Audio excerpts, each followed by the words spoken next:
Hi there, and welcome to a special episode of Fuzzy on the Details. We've got what I think is a great topic and what I know is a fantastic guest. I want to introduce you guys to John Harford. John and I have known each other for a while. We have a lot in common, including incredible taste in music. We're both going to be going to see Overkill later this week in Jersey. But aside from that, we've got a lot in common in the types of games that we like. For example, I grew up, playing some D&D and some Pathfinder, but I was also attracted to a lot of non-heroic fantasy games, whether it was World of Darkness, Call of Cthulhu, Twilight 2000. These are all games that I learned to play when I was pretty young in college. Loved all that stuff. And John, why don't you tell us a little bit about yourself and the kind of Oh, games that you enjoyed playing as well growing up? yeah. So I go way back. I started playing when I was I guess, in grade school or just on the fringe of middle school. Of course, with First Ed D&D, that was Mhm. the what you played at that time. Shortly thereafter, Call of Cthulhu fell into my trajectory. Of course, through deities and demigods, like everybody at that age discovered the Cthulhu mythos and this Yeah, craft. Then I saw there was a whole role playing game about it, so I was like, all right, this looks crazy. So I picked that up. So I played a lot of that. Early on, we played a lot of strange stuff. We played Star Frontiers, Gamma World, the Doctor Who role playing game, Paranoia, that stuff from the '80s, Champions. So that's kind of where I really learned about gaming. And that was kind of the mainstay for quite a few years. And even during that time, I was doing a lot of writing my own content and taking yeah. bits out of the existing worlds, and existing scenarios and adapting it to my own ideas. And then World of Darkness came out in the early '90s, and that just kind of blew us away, and we were stuck in that for quite a long time. And since then, I've gone back and forth to all of these games as my Yeah. favorites. I can't say I've played Star Frontiers recently, but or Doctor Who recently, but And you've turned it into a little bit of a side gig too with your company Fox and Boar Games. and yeah, it's become a nice little side gig. I have a couple games published, and Yeah, it's 4 for 4 on Kickstarters, right? 4 for 4 on Kickstarter. They've Yeah, all that's not funded, which is easy. nice. Yeah, it's Yeah, nice.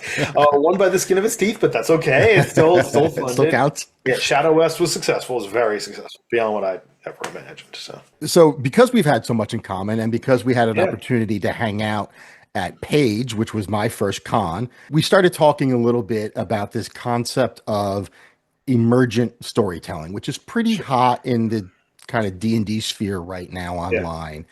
But the concept for us that I think we that really resonated with us is you hear it talked a lot about in fantasy games, but you sure. don't hear it when modern set games are being discussed, whether it's the Marvel Multiverse role playing game or Call of Cthulhu, World of Darkness, Yeah, etc. sure. And we think that these modern games are sort of uniquely suited for this style of play. So what we're going to do today is we're going to talk about what emergent storytelling is, kind of define some terms, give some examples of the different elements of emergent storytelling, and then really zero in on why setting a game in the modern era is particularly useful for this style of gaming. Let's talk about some terms. So, John, what would you consider modern? So modern, I classify as anything really kind of in our world post-industrial Mhm. revolution. I treat it very broadly, where there is some evidence of modern technology, mechanized technology. That's kind of where I do the modern. Now, we can go back and, I could have people say, well, what about Gaslight? That's on that fringe, like Gaslight Cthulhu or, Chill or some of these other games that were set in this era. And I said, well, I mean, I would say that's on the fringe of modern because there's still a lot of holdover from earlier cultures. One of the other things that I tend to define when I think of a modern game is even if there is magical elements, like let's Mhm. take Mage the Ascension, like the most obvious, right? Or Right. um, Fairy Tales of the New Millennia by Philip Ricotta, also Ethel Brigada, or any World of Darkness, anything in Yeah. that genre, or Call of Cthulhu. There's magic and mysticism, there's occultism, there's supernatural creatures, but they haven't replaced technology. Like where I classify something as fantasy is where magic has overtaken technology and technology has developed alongside of it or developed in a stunted fashion or not developed at all because magic dominates. So I don't consider Eberron.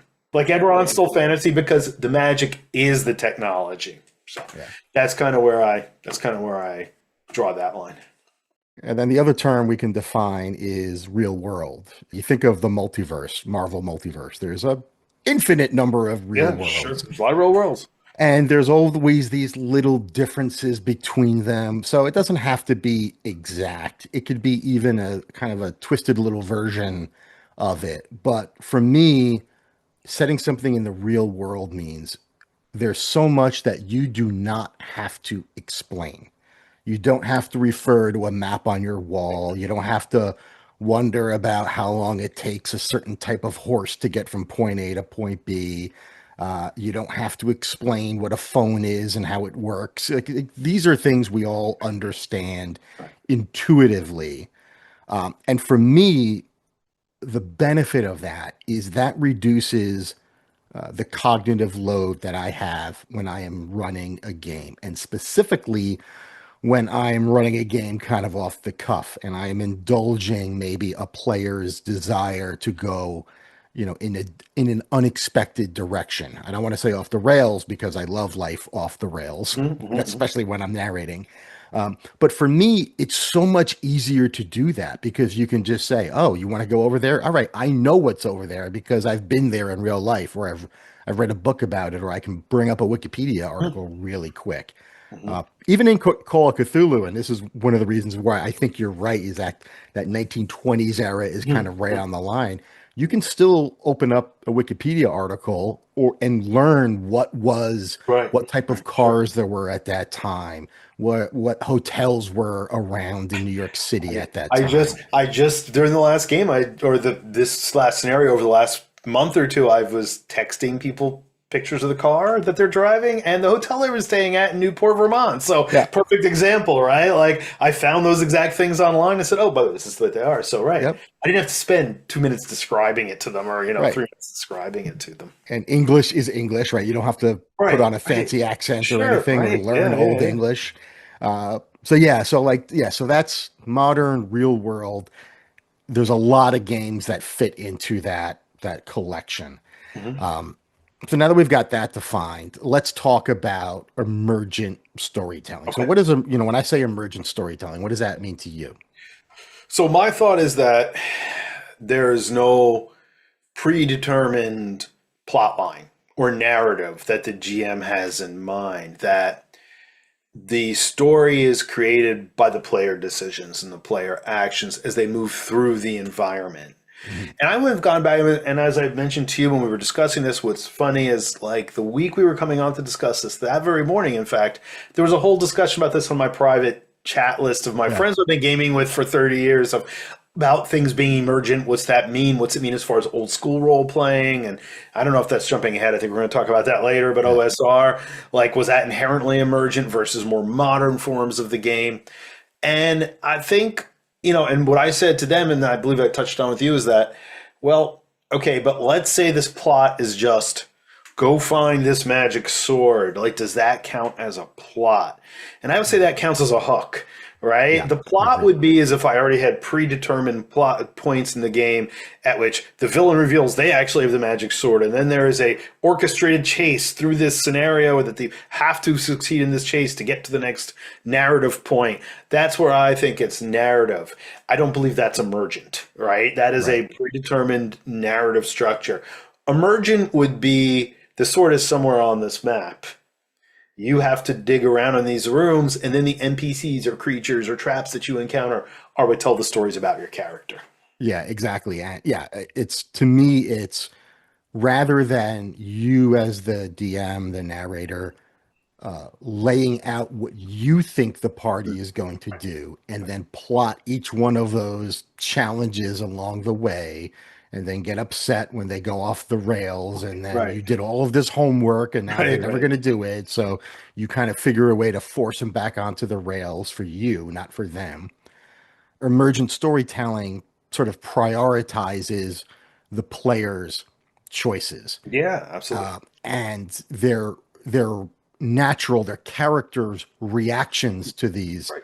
situations. So yeah, hey, Right. there's a magic sword. You got to find it. All right. Well, why? Right. Maybe I don't care about that. Maybe I want it to stay hidden. Maybe I want to Right. go out and Right. attack the people that it's like, Right. cool. That's a Yeah. better Right. story than I had in mind. Right. Right. Let's do that. And the world then reacts to the character decisions, and I think that's really the kind of the exciting part about this is that all right, well, all right, they go and attack the people who are trying to recover the sword because they want it to stay hidden.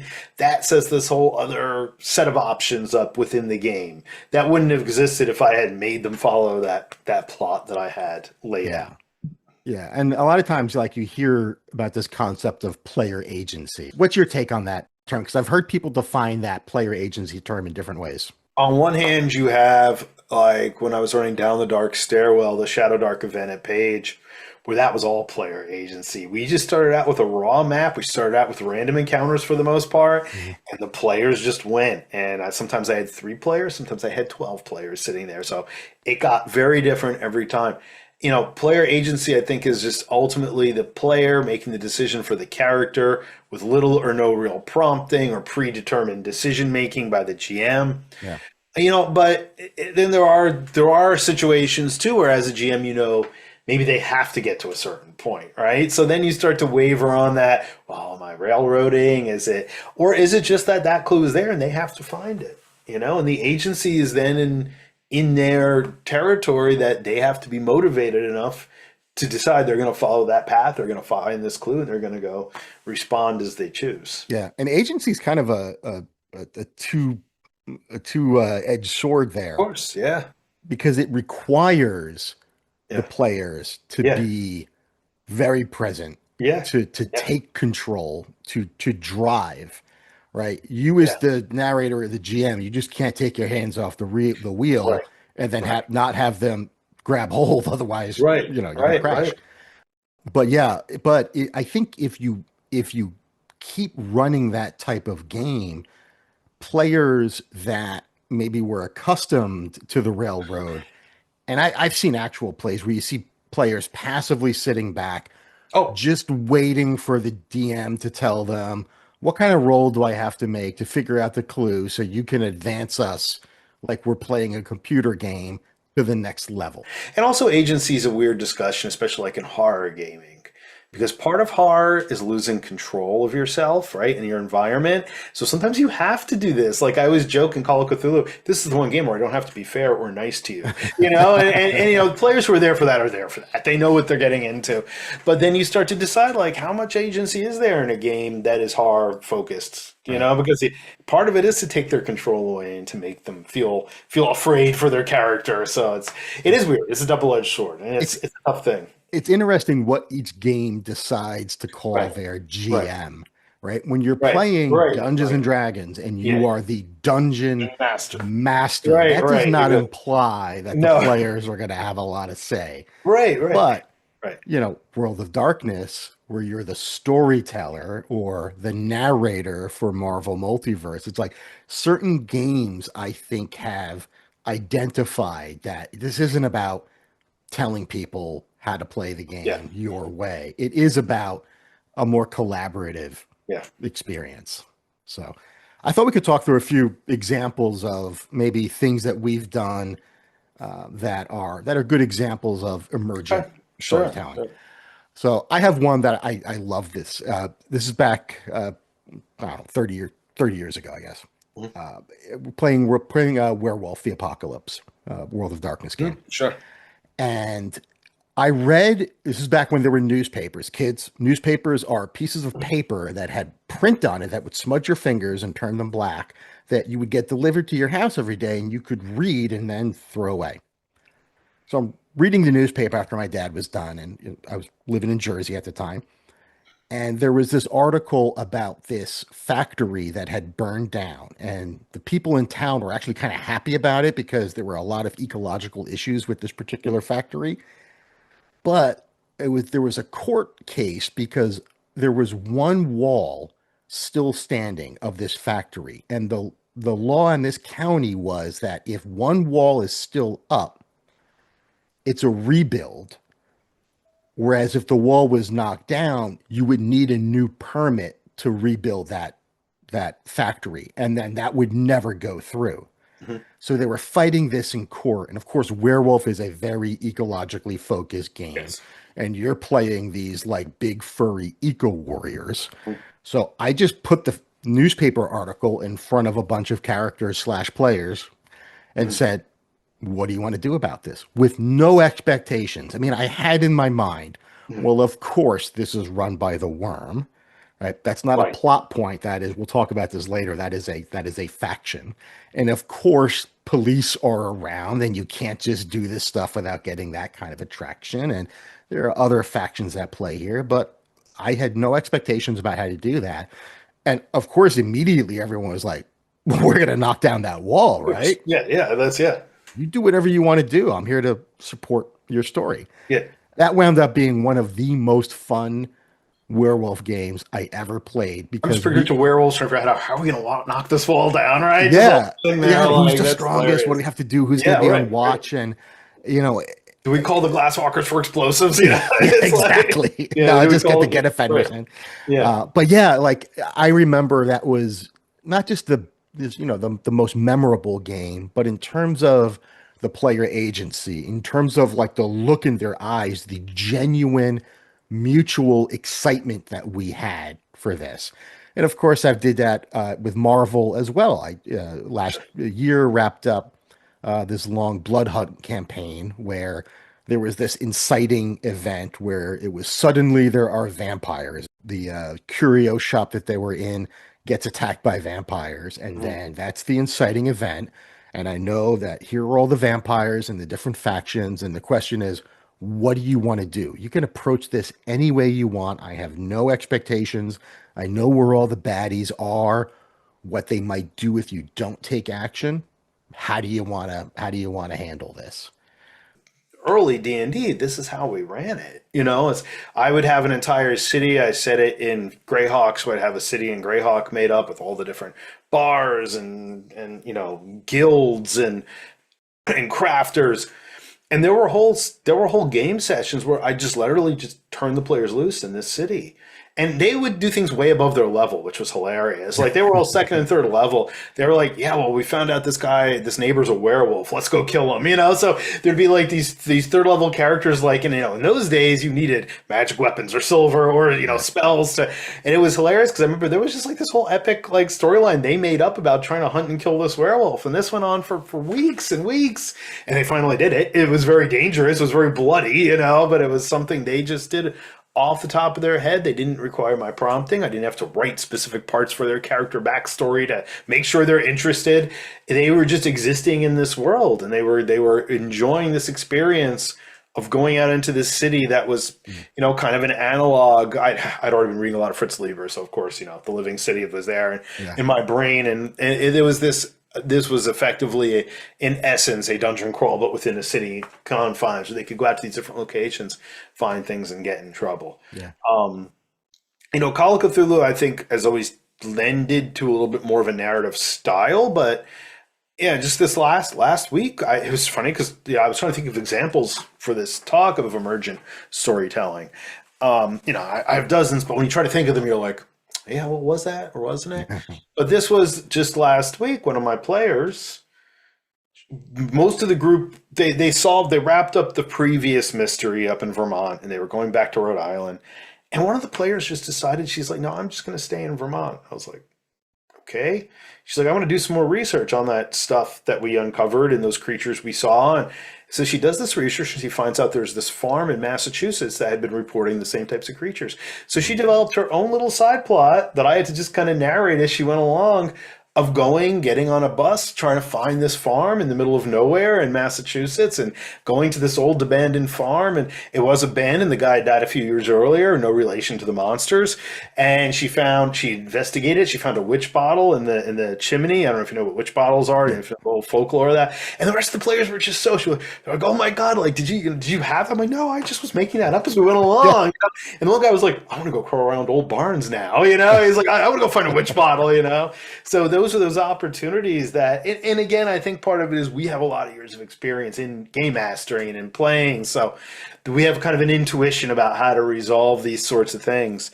And I think that's also a key with emergent storytelling, that a person has to be ready and know their world well enough and be confident enough to kind of roll with it. And the players have to trust them to do that. Yeah. And I think that's one of the signs of it too, signatures of it too. Yeah. So, you mentioned old school Renaissance earlier. Maybe this is a good opportunity to talk about what that means. I think the whole concept of the OSR game, I think there's much more of a survival element in the OSR, in the old school and the OSR Yeah. games. And I think, even the newer renditions of them, like Dungeon Crawl Classics and Shadow Dark. Yeah, Shadow Dark, and Shadow Dark especially. That's kind of built for this. It's so geared towards random table encounters, that you're running this game, and I've seen early entire campaigns run off entirely with random encounter situations, but the players just deciding, well, we're just going to go deeper into this dungeon and push our luck and try to get more treasure, right? Because that's just kind of the opinion. It's really meant to be a dungeon crawl at its core. Right. Whereas there's the whole new school of games like Blades in the Dark and Fate and Powered by the Apocalypse that are very interesting to me. Like they're interesting to me because a lot of my students who are younger, newer gamers who are really into story, they really want that type of game that really has prompts that provide structured story for their characters to navigate through. And they don't even care about system. They don't care about the resolution as much. It's all about the experience of telling this story with their friends. And I find that interesting because I don't believe it's really emergent, because so much of it is so much of the structure of the adventure is hard baked into the game itself. Like there isn't much deviation from the story. Whereas I feel these games that were kind of meant to emulate a lot of the early fantasy literature and had come out of the exploratory literature of the early part of the century. The stories of great travelers exploring strange new lands. I feel that was kind of the inspiration for a lot of the early fantasy. And thus, that spirit, I think, really carries over in a lot of those early games. That, character survival might not be the paramount importance. It might be, let's see what's over the next hill, or let's see what's behind that door. So that's where I feel OSR has really kind of latched onto that concept. Really being able to grab that concept and run with it. Yeah. There's one game that I played both back in the 80s and the latest incarnation of it, which is put out by Free League, which is about as old school, I think, as you can get in terms of that vibe, is Twilight 2000. Oh, yeah. So this was a game that was created with the Cold War. Yeah, sure. I mean, just at its core, set in the future. And now, of course, you play it looking back to the past. Doesn't make me feel old. But, just this idea, first of all, the hex crawling element, the fact that you are stranded in a foreign land, separated from leadership, your tank, if you're lucky enough to have, if you're lucky enough to have a vehicle, broken right? down, Exactly. and you gotta, it's got holes punched through it, and you have to conserve your ammunition like they were torches, right? Exactly. The random encounter is super important. There's a great, absolutely fantastic random encounter system in the new Free League game. And that's essentially the game. All these factions, you might have a map, it's probably out of date. That there are Russian elements, there's Polish elements, there's spies. You're surrounded by that. You don't know who you can trust. You got to forage for food. You got to make decisions if you come across somebody. A lot of zombie games, I feel, or zombie movies. Right. Have that vibe to it, right? Walking Dead would be such a good emergent storytelling game. So there is a Walking Dead game system. I don't know if you've looked at it yet. I haven't looked. I know there is, but I haven't looked at it. Skimmed through the book. It was so I'm always suspicious of franchise games, but especially big franchise games. This looked really cool, and there was a little bit more of the story angle. They definitely deal with. So they deal with situation resolution, much like the TV show or the comics do. Not necessarily the story, the overarching story. it was all about, situation resolution provides the opinion of the game. I thought it was shockingly well done. I haven't got a chance to play it or run it, but Yeah. it's a pretty cool game. I was like, you know what, this is cool zombie game. Yeah, I could Yeah. do this. Yeah. Speaking of situations, let's transition into what are the elements of emergent storytelling games. And we touched on some of them, but one of them is this idea of you don't have a plot, you don't write out anything. You as the GM, as the narrator, you create situations or environments, or that might have hazards, and you sort of set these forces in motion, knowing that, and this is why I like using the word force here, because whether it's momentum or inertia, that applies. So you might have, let's say in Marvel, you might have a Hydra sleeper cell that is in one area, and you're going to put clues there that the players could or might not take up, right? You're not forcing that encounter, you're leaving it up to them, or it's a random chance if they happen to bump into these guys. And you know that if this Hydra cell goes on for too long without being dealt with, and that's the player's decision to do that or deal with another, stressor somewhere else, then they're going to grow, they're going to get more powerful, they're going to attract certain things. So you're sort of like role playing the environment. Like, what would happen if the players let this thing go without being checked upon? Or what would happen if the players really take something out? Does another faction come in and fill that? But yeah, it's just idea that you let the players decide which one of those things they are going to interact with, Right. Right. and maybe create a little pressure that they're never going to have the time to handle everything. It's not like a video game, right? Where you can hit every little side quest and get to your 100%.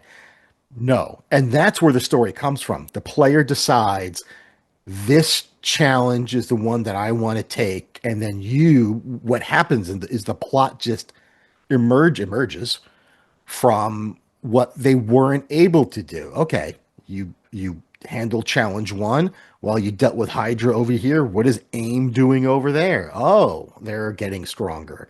And you just, to me, it's not like writing a plot. It's just fun role playing in your head. Well, what's the natural thing that could happen? And you could have all these timers. Well, in about seems to me in about 3 days, if they didn't do this thing, then this element's gonna explode or some way. Then they're gonna be organized enough to attack, to rob a bank or to attack a government building or whatever their plot is. It's going to take them X amount of days to do that.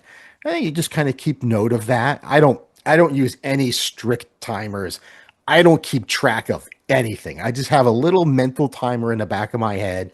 And I just say, it feels like about now is the time when this faction is going to make itself known. So yeah, that's to me one of the core concepts is not having this rigid plot, but just creating the environment and these cool little situations, and then just water it, give it sunlight, and Right, see what right, happens. right. And I think you touched on something really interesting too, and it's something that I kind of referenced before when talking about my old D&D games. Is this idea of encounter balance and challenge balance isn't necessarily part of it. Part of emergent storytelling might be the characters go and get their blanks kicked really hard and have to run away or lose half the party and realize, oh, that's not what we were supposed to do, right? Yep. Whereas in a narrative based game, you do everything in your power to measure out the risk, to build it up, to create the story, create the 3-act drama, in or 5-act drama in everything you do. Whereas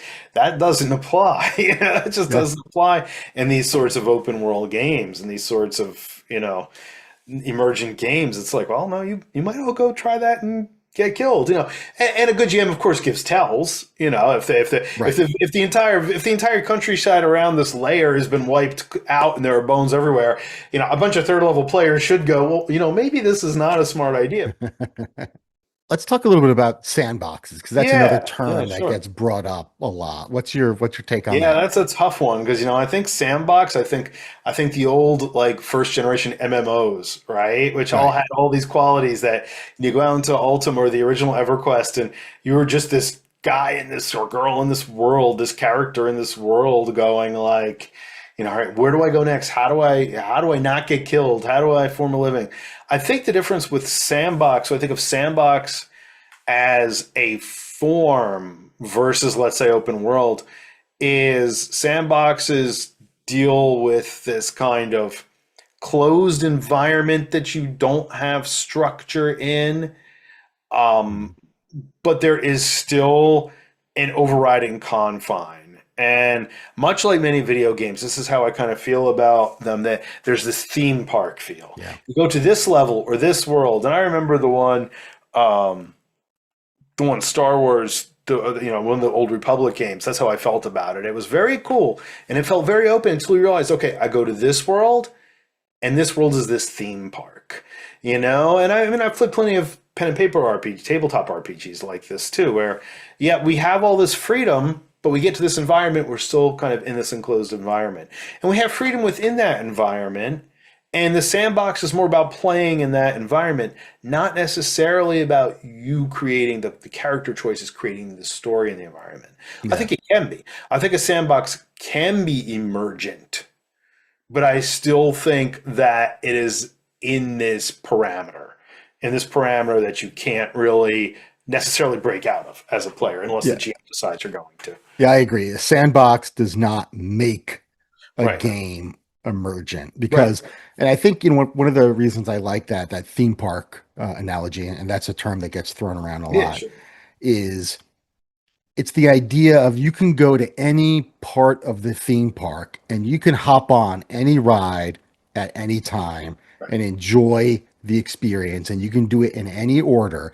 It's not like, but if you had timers and Right. this was you were emulating kind of a real world, well, you know, the magic ritual isn't going to start the exact moment Right. your Right. That you characters walk walk into the into door, that right? Every time. if Right. you waited 40 days to get Right. there. All right. But Right. that's a lot of computer games are like, as soon as you Yeah. enter this one area, no matter how long it took for you to get there, that's when the ritual starts and you're there just in the nick of time. And, you know, you could do that a couple of times for dramatic tension, but if every time you happen to walk into one, it's like, well, what is my decision making doesn't mean anything Right. anymore because I could not think about the logical way or the best way to tackle these situations. There's no stress about which one of these things do I do because I might not have time to do the other. Think about like the classic Marvel choices you have to make and how stressful those are for heroes. Yeah. That's Sure. yeah, it's good to put your heroes under that pressure. I think it makes it more meaningful. And that's one thing I've criticized quite a bit with a lot of the games that I've played run by people with a more story approach or a more completely structured, a linear approach is that, well, but I just didn't feel like what I did was meaningful because we were still going to get to this point and fight this monster at this time, no matter what else we did. And yeah, we had to roll the dice and get through the encounter, but like I didn't feel like that what I said really mattered. Right. It felt more like I was sitting back waiting for you to tell me when to roll the dice, like you said Yeah. earlier. And again, that is a popular. Apparently, it's a very popular form of gaming, and that's great. Yeah. But I think players are a little surprised when you stick them in a world. A really good example is the first in-person game that I had run in many years was I went to Fifth Ed D&D because that's what the players knew Mhm. or the players were familiar with. Mhm. And it was a group of friends and coworkers, my partner's coworkers and friends who had always kind of wanted to play but never really had. So I only had one or two people at the table who even really knew what to expect. And they're all a little bit somewhat younger than me, various levels. Um, Several were avid computer gamers, and it's fine. Nothing against that, of course. But I took a very theme park approach. I took a very Mm. sandbox approach. They started out in this village and they had to just wander around this village and pick up clues as to what was going on. And it was just funny because when I first started this, the one guy who's now become a big fan of these kinds of games, tabletop games, he was totally blown away by the fact his character could do anything it wanted. He's like, well, what can I do? I'm like, what would you like to do? He's like, I walk over to that ancient statue and lick it. I'm like, okay, you walk over there. We go through the whole thing. And he was sitting there, he was like, wow, like I'm not confined to like, oh, I have to start this timed event right now or it's not going to happen, right? So I thought it was a really interesting experience to see these people who hadn't ever experienced that type of game just are so thrilled with, okay, now I do not have the quest format. Now I have to make decisions and determine Yeah. what. And another term that gets used a lot is hex crawling or hexploration. And that's, like once you have your sandbox, right? And a sandbox, by the way, is a sandbox. It Right, has right, right, boundaries. So right, hopefully you are having a session zero and you're having a conversation with your players about, right, okay, we're going to set Blood Hunt in Boston, right, right? right. That's what we all agreed on. We all Yes. agree we're going to be in Boston, right? Yeah. Now, if you guys want to go to Russia, that's cool, but maybe we stop playing for a month Right. while And I write Russia. Right. I Exactly. thought we would, all right, or maybe somebody else wants to run that game. Right, right. So yeah, so you got to have some constraints there.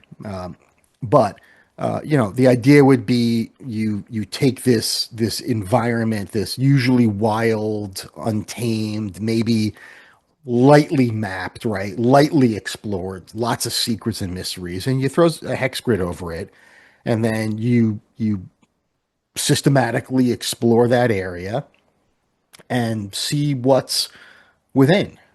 Now, you can have modern games like again, Twilight 2000 had a hex grid, and there were some of the hexes had cities in it, some of it had roads, some of it had hills, and you would have different types of encounters based on the environment. Like I said, very very old school kind of approach, but it doesn't have to be. Hexploration could be a city, right? You break that city instead of into perfect hexes, you can break it into neighborhoods. Hell's Kitchen, Midtown, Harlem, New York City lends itself to that really well. And then you could sort of, have these concentric hex crawls. You can zoom in a little bit more and say, okay, now we're in Hell's Kitchen. Let's make block by block those be the hexes. So if you're running like one of my favorite examples for this is Spider-Man had this gang war story where it's just like, yeah, the baddies took over. There's all these different factions, and Spider-Man's got to kick some ass. So, Spider-Man made decisions on where he was going to go, and he had some allies and some unexpected allies, and then yeah, the idea was we're just going to clear out New York from the baddies, Yeah. and Yeah. that could easily be a hexploration type Absolutely. game. Right, right, right. Another element of emergent storytelling games is having factions. I think we've already talked about that a little bit. We've touched on that. And I think that's one of the nicest parts. So, it reminds me I'm watching another playthrough because my partner's playing Fallout again for the first time in a few years. And I think Fallout's a great example of all this because it is so faction driven, it is so open world. And yes, there are things you Yeah, can do to like put the story together, but it's all about you finding the clues. But it has such an opportunity for the stories to build themselves based on how the players work with these different factions or these different groups. And and of course in things like horror games you have cults, you have yeah, demonic alien entities that are controlling maybe a whole government like in Delta Green, right? Alien forces that have infested entire governments or entire systems. Are you going? Which side are you going to go on? And I think this allows a lot of opportunity for gray area storytelling, gray yeah, area emergent storytelling, because as any good story goes, you might infiltrate the team of terrorists and find out, oh wait, these are the guys that have really figured it out. They know that the lizard people are controlling, whatever, and they're the ones who are actually going to try to help the situation, even though the players at first were like, no, we can't deal with those. That's a very Delta Green kind of scenario, or Yeah. Call of Cthulhu type of scenario. But I think it even works for fantasy games or more fantastic modern games. Again, we've both mentioned World of Darkness. That game's all about factions. It's all about gangs. It's all about tribalism in a way, right? And that's what's kind of cool about it, is that so much of the story is formed out of your players' sense of tribalism and who they ally with and the choices they have to make and the danger they have to put themselves in. Yeah. Yeah, it's not as simple as like the vampires versus the werewolves. It's Yeah, like, yeah. no, it's the werewolves versus the werewolves versus the werewolves. Yeah, exactly. And none of them are good guys. And that's the great thing about that situation. Yeah. In the end, none of them are really good guys. Except the Glasswalkers. Come on. Yeah, of course. They're the good guys. Definitely they're always the good guys. Definitely not. Yeah, no. And, that kind of goes into the level of agenda that these factions have. Like, they have their own internal agenda, they have their own internal motive. And I was reading something actually for my world building class earlier today about, we're actually at the stage now where they're developing the broader world and factions came up, and I'm like, well, I read a really interesting essay on world building that was saying, well, you would have to remember things like that we have in the modern world that are, we attribute them to nebulae, right? To nebulous reasons. Like, anything that happens, any conflict, any war, any crime, has these underlying motives that are embedded within it that might not be obvious at first, right? And then as the players get involved and they dig into it, that motive should emerge or can even change, right? Or the motivation behind the villain or the faction or whatever could even change based on the player decisions. And I think that's something that, again, we're going back to one of the key things about the emergent storytelling is the player choice is really developing the world as much as the GM. And I've really become a fan of this in any game I run by giving the players that agency. Like, okay, you walk into a bar, you all tell me about the bar. Yeah. What? Well, what's the bar look like? What's the bar look like? Why did your players decide to go? Yeah, why did your characters go in this decide bar? to What come was on here? the front door that made your characters walk in? What you tell me. One player tells you. What's the interior of the bar look like? Another player tells you. Now, again, players have various comfort levels with this too. So obviously, especially in public settings, you don't always get players who are all in, but you get quite a few. You get quite a few that are like, wait, I can help make up this story. I'm not just a passive TV watcher. The GM being the TV, right? So. Yeah. That's always kind of cool to me. And the same thing goes for villains and factions and cults and whatever. Like, maybe the players can get involved and help shape, like, what's this thing about? Why are they doing what they're doing? In the current game we're playing on my actual play channel, everyone's a member of the AIM team. Well, AIM in the comics started off as a subset of Hydra, became independent, very focused on technology, got taken over by Sunspot, a superhero, had a different angle. So it's like that organization went through this evolution as time went on. Right.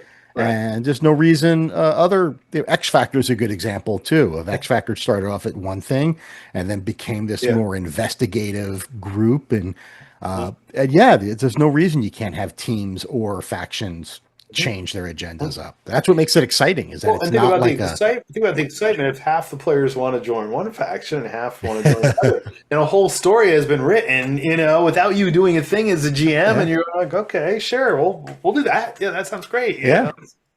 And why not? Why not? I mean, in fact, that's a good segue into talking a little bit about West Marches. Sure. Or that style of play. The idea of, your players get together, tell you as the person running the game what they want to do. Now you've set up the world, you've created these environmental hazards or stresses and these factions, and they've got clues so that at any point in time they should have a number of things that they could do, but they sit down and say, hey, next Friday, this is the game we want to play. We want to go to this hex. We want to go to this neighborhood, and we want to tackle this challenge. And that's, to me, like that idea of taking that level of agency to the point where it is the players that schedule that and tell you what they're going to do. And you're like, okay, you give me a week and I'll plan out what that Yeah. game is. Yeah. And it's actually kind of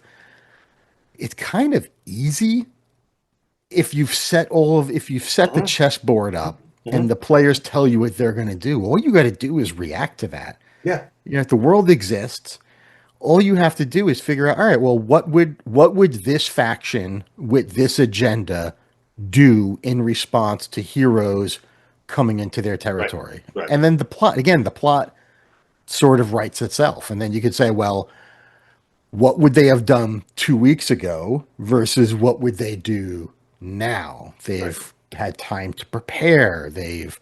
Their scientific experiment was a success, and now they've got this level of power that they didn't have before. So, yeah, you guys waited to get stronger, but they weren't inert.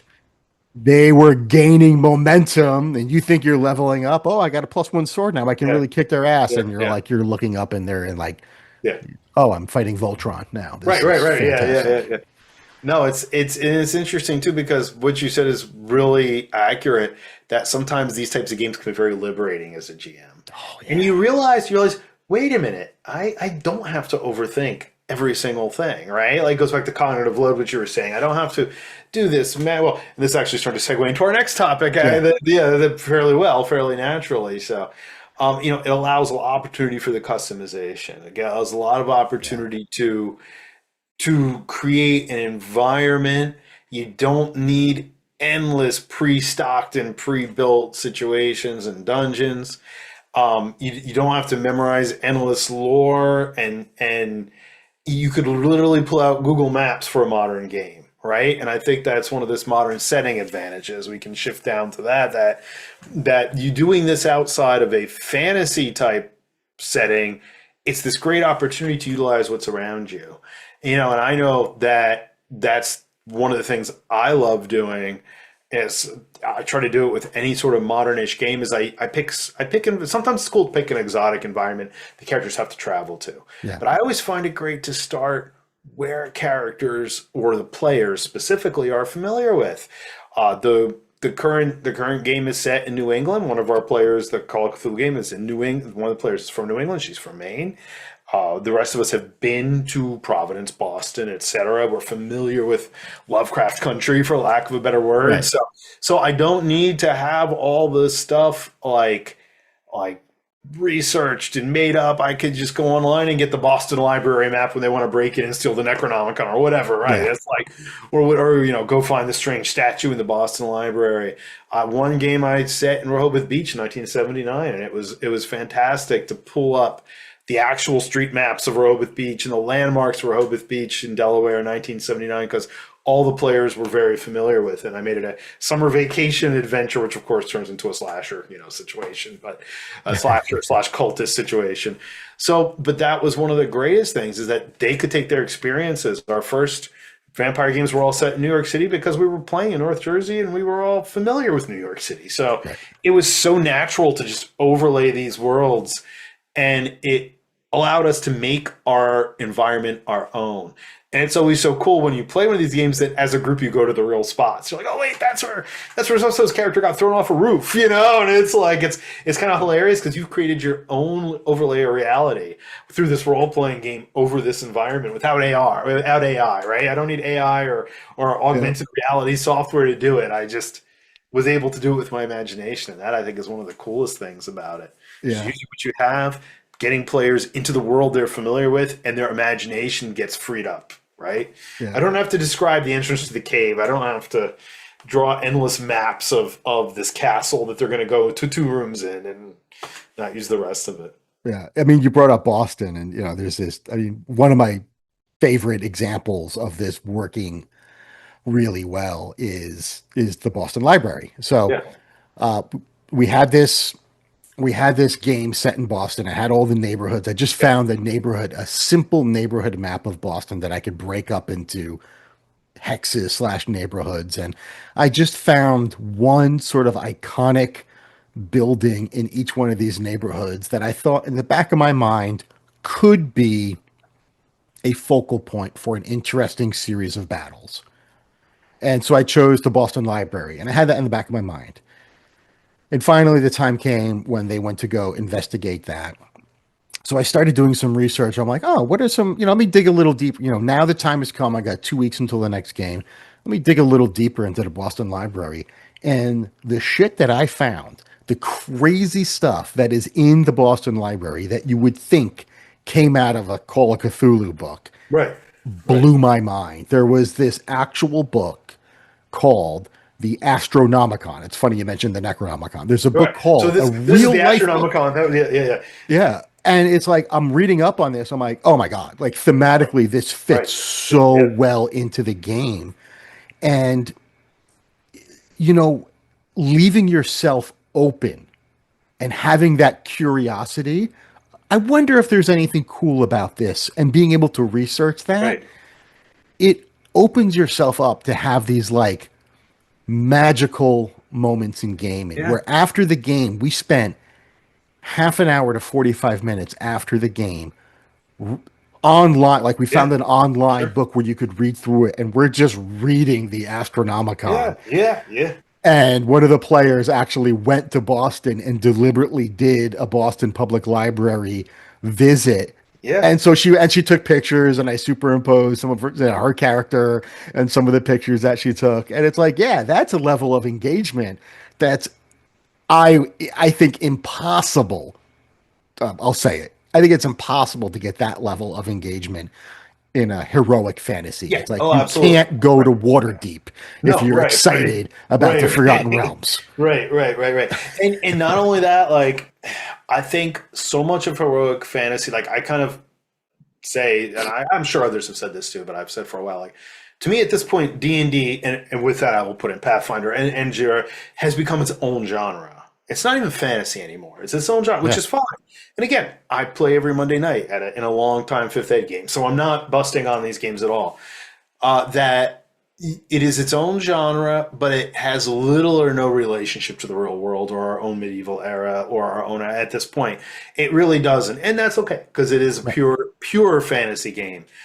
Unlike, let's say, the early sword and sorcery and fantasy that was all rooted in our own medieval world or ancient world, you could even go back as far as, a Robert E. Howard and find evidence of where he got ideas for parts of Hyperborea from in our own real world and be like, oh, cool, we're going to go see Samaria, Right. but yeah, in a pure fantasy world, you just can't do that. You can't. Yeah, and sometimes you have these elements that do feel like foreign, like not just like completely fantastic, and you really have to stretch a little bit to figure out, well, like let's say like the Red Wizards of Thay, Right, and like right, you have to right. think, Yeah. all right, these guys, what would a magical group, like how would that type of Yeah. faction operate? And to me, that's the kind of thing that, if I'm spending time thinking about that versus like, okay, somebody robs a bank, the cops are going to come. What are the cops going to do? Well, I've seen enough movies to know what the cops are going to do. Right. You have All this right. logic, this Right. internal logic. Right. Right. In the back of Exactly. your mind, you might have like, Reservoir Dogs playing in Sure. your Sure. head Yeah. or Yeah. Yeah. something. Yeah. I need, one of the Dark Knight movies, or, you're going to have an idea of how the police are going to react. And Right. Even if it's a cinematic version, it's not a big leap for people to understand how that system works without, and their character to understand how that system works without having to dive deep into, well, how would this peasant react if the king rode up on his horse and said and demanded he do something, right? Like there's always that room for those types of environments of a person to be like, well, no, that's really not how it would work. Whereas, yeah, in the case of a bank robbery, sure, we have a general idea of procedure, like we have right. a general idea of what's going to happen when the alarm gets pulled. Yeah, you're not going to pull this thing. Oh, actually, what you just said in a Yeah, yeah, medieval yeah, yeah, court yeah. Yeah. actually is an insult to the Right, king. right, So it's right, like, right. what? Okay, I'm sorry, I Yeah. didn't know Right, because I'm a right. My character would know, and that's always one of my problems with games like that too. Is I'm yeah, always like, but my character would know this, My character would know not to leave his sword with this bartender because the guy's a thief, right? Like, come on, it's yeah, like, So just this idea of, again, for me, it's the cognitive load, but it's just so much easier to sprinkle these factions even on a fly, even if you didn't think in your game the police were going to be an important faction, and then you Right. realize, oh, here's a Right. situation where the police, you instantly know how to run that. And no matter what the game is, you could probably stat up a police officer in your head if there Yes. isn't one already Yes. If there statted up wasn't in the one in front game. of you, you could easily know what a police officer Right. can do and can't And do. right, you know what their weapons are, you know how many are going to come, Yeah. you know what their tactics are generally going to be, and it's like you don't have to think about that. That's so liberating. Unless you Eh, get that annoying cop at the table who's like, "No, actually, we don't do that." You know, right. I mean, I've played with several police Sure. officers, and they're always like, and I also know quite a few firearms experts, ex-military and whatnot. They're all like, "No, actually, the gun doesn't really." I'm like, okay, all right, fine, right, okay. So we're in a game and stop, But aside from that, yes, Yeah. aside from that, it's a case where, for the most part, everybody has a general idea of what this stuff's going to do and how it's going to look and sound and Yeah. smell and feel.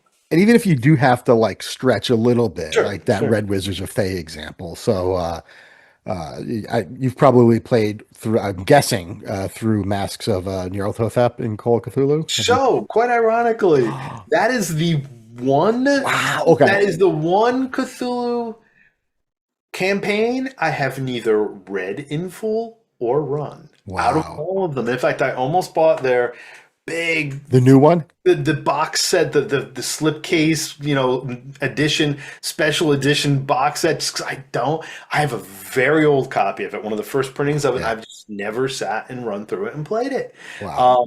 Which is really funny that you brought that up, because I'm like, Okay, well, so no I, spoilers.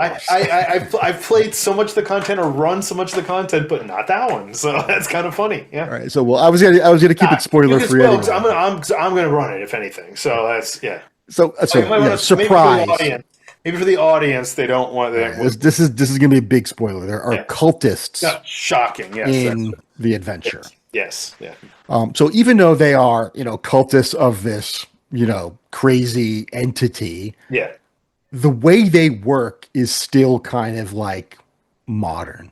They're Right. still using warehouses. They're still Right. shipping goods across, so even you can still have a very different or unique Yeah. faction, but the roots Right. of that, sort of how certain parts of that work without having to do that stretch. Right. So Right. to me, even running an organization like that, it's like, they're really not operating any differently than a crime family Right. Right. would. Right. It's like there's enough there where you can improvise pretty easily. And it's also, there's a history too, of course, of some religions operating businesses. Like religious groups who operate businesses to fund whatever they're doing, religiously, or fund whatever supplementary things they need that they don't make in day-to-day jobs. So it's not a big stretch, right? It's not this huge stretch of,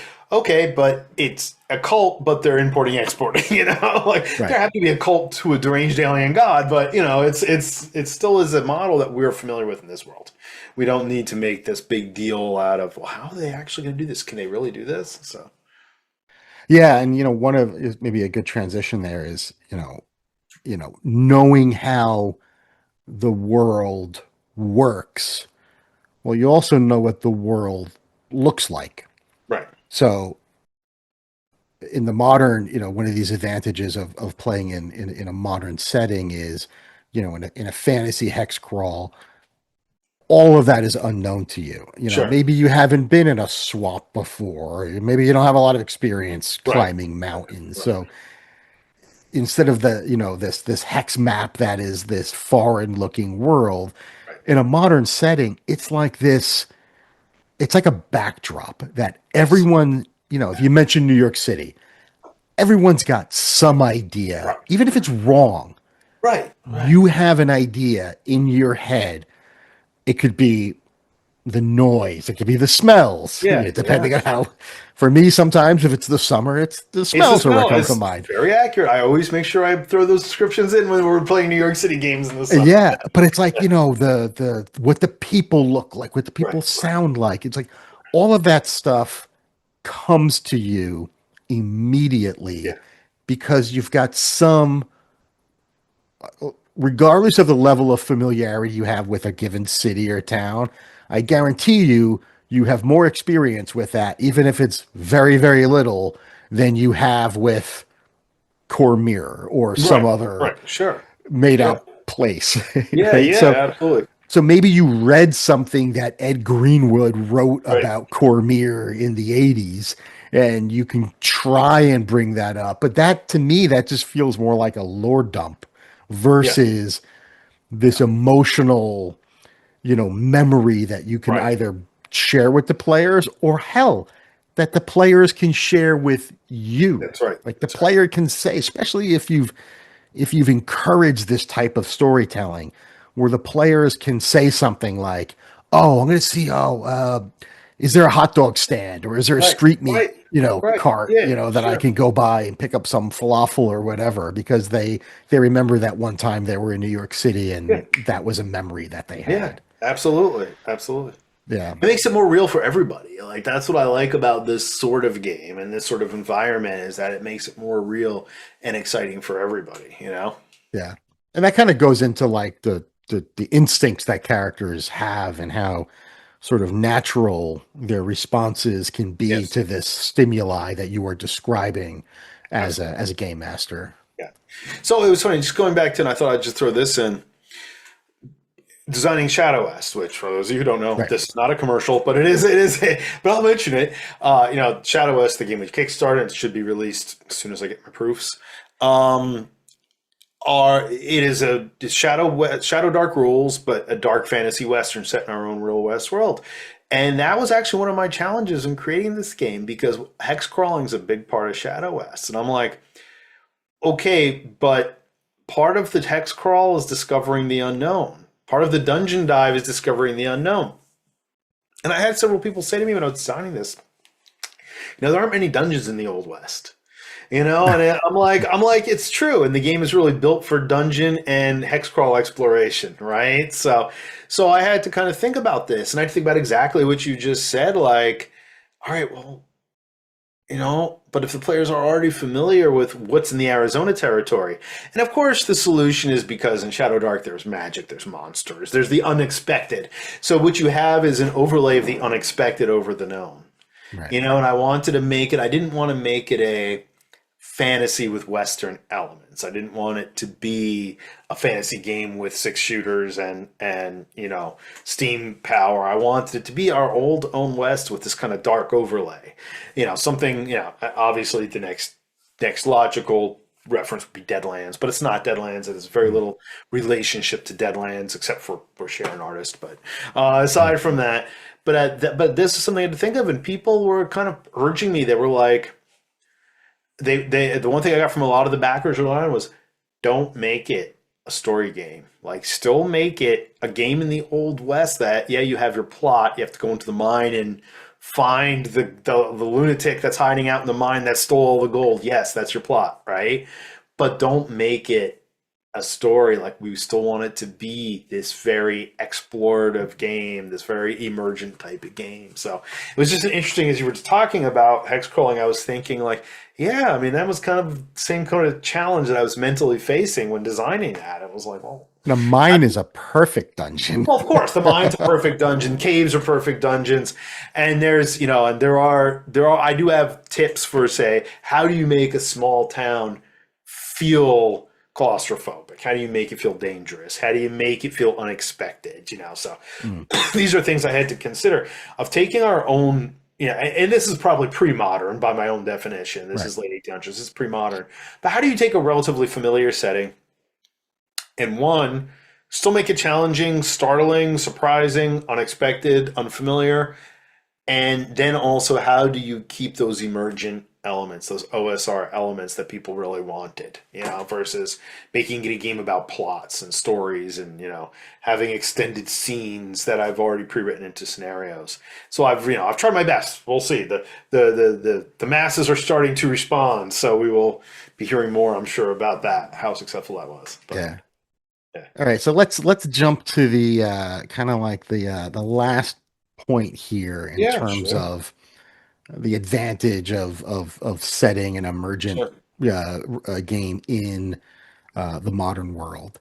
And to me, and this is like as classic Marvel as you can get, is, if you do all of these things, if you make it easy for role players to role play and for storytellers to tell stories, right? You make it easy by having all these familiar aspects. It really frees up the players and the GM or the Sure. storyteller, the narrator, to focus on their characters. And Yeah. Yeah. one of the things that in a lot of these emergent storytelling games, whether it's in Shadow Dark and what happens when your torches run out, or in Twilight 2000, what happens when you run out of ammunition, Yeah. or all of these pressures that you have. What if you can't forage enough food? What does that Yeah. force your characters can do?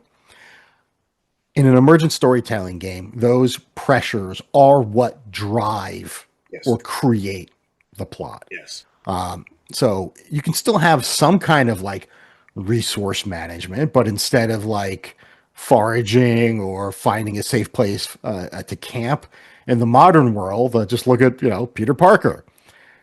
His whole character is about managing resources, Yeah. whether it's literally his money situation. He's Yeah. poor, he wants the best for his aunt, but how does he make money Right. Right. but still like go out and do the superhero thing? So Yeah. it's Yeah. like Yeah. he's battling lack of sleep, his desire to keep everything Yeah. secret, his need to be there for his family.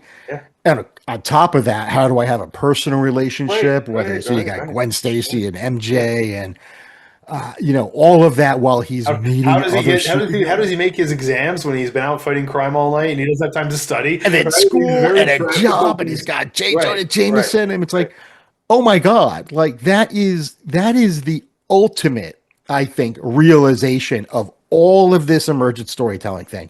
And then you look at the classic stories. How many stories pull on those pressures? Absolutely. Oh, if you don't pay enough attention to one of them, something else is gonna, right. There's only so many plates you can spin at a time. And the ones that you don't get a chance to pay attention to, that's where naturally something's going to pop up, Absolutely. right? So all of these things that happen are a result of the impossibility for Peter Parker to Right. juggle everything that the world, the universe, the sandbox Yeah. is throwing at him. That's not a Yeah. Sandman reference, but it could be.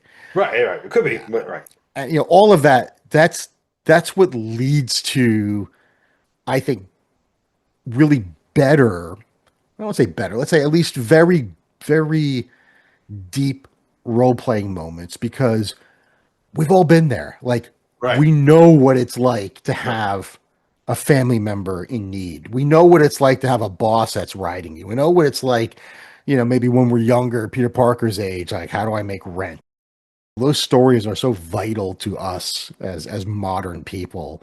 Yeah, it's just, all of this, regardless of the game system that you're playing, is a way to get more immersed in the game, to have better stories. And, I guess I would say, if you're the type of person that has only played pre-written adventures, and there's some level of you that's like, I don't know, I'd be too stressed to run a game like that where I didn't plot and plan everything out. Let me tell you, it's the reverse. Yeah. All of the stress goes away when you sort of democratize the plot, Mhm. Mhm. and you say the plot's not my responsibility. The plot is our Mhm. responsibility, and it's green fields. It's not set in stone. We all decide the way things are going to go together, immersively and collaboratively. I agree. Any closing thoughts for you? Because I think that brings us more or less to the end. But Yeah. No. No. I think I agree. I completely agree with what you just said in terms of the freedom it gives, right? In terms of the freedom it gives. And I've seen game masters who are very anxious about giving up that control. Once they finally do, they're just like, wow, this is actually fun now. I'm actually having fun again, right? But in addition to that, I do want to say, like, there's always this thing that I hear from people who are very much stuck in this story and the structure mold, like, well, Well, no, we're dealing with these very rich, developed characters. Look at my 8-page backstory. And none of that ever matters during play. Or they spend 4 hours a night talking about the player's dead relative. Right. While 3 other players sit there and look at their phones, right? So I understand that's what some people want and need. I get that's where some people get their satisfaction role playing. Hey, great, go for it. Like it's not mine, but I find characters become much more real when things like you just brought up happen. Like, oh my God, I've been home in 4 days. My plants haven't been watered, right? Like, or whatever. Right? This vampire is worrying about their plants not being watered, right? Like, who am I going to call? Like, no one knows I'm a vampire, and I have a coffin and an AK-47 in my apartment. It's these are the kinds of things like that happen in like these in like a World of Darkness game or in these other near reality games or overlay reality games that you don't get that sense of depth and that sense of like relatability, I think. Because it's kind of hard for me to relate to my 18th level paladin, right? Like I don't have an 18th level paladin, but it's like this character at this point is so divorced from me. They're basically a magic, superhero figure. Like in the very like high end of it, they're how do we actually relate to that as a person and not a playing piece, right? Whereas I think games that come from both the modern setting and the emergent field tend to really have this meat that you can latch onto and this depth you can become invested in. Well said. Well, John, thank you so much. I'm going to leave some links. Guys Thank you. listening, check out John's channel, Fox and Boar Games. He's got these great little 2-minute clips that I find to be very helpful reminders of basic tips and tricks that we, sometimes we all know, but he's got a great way of sort of crystallizing things. It's almost like he teaches professionally, and he's very good. Almost like I've thought about this before. Yeah. Hey, listen, I put those up there as much for myself because I forget about them too, right? Like all of us get in our own heads and we go, oh wait, we want to make this fun again, right? And this is how we do it. Thank you very much, but I appreciate that. And thanks for having me. Sure, man. Thanks so much. It's awesome. Yeah, anyway, everyone listening, thanks so much, and we'll see you soon. Take care, everybody. Bye-bye.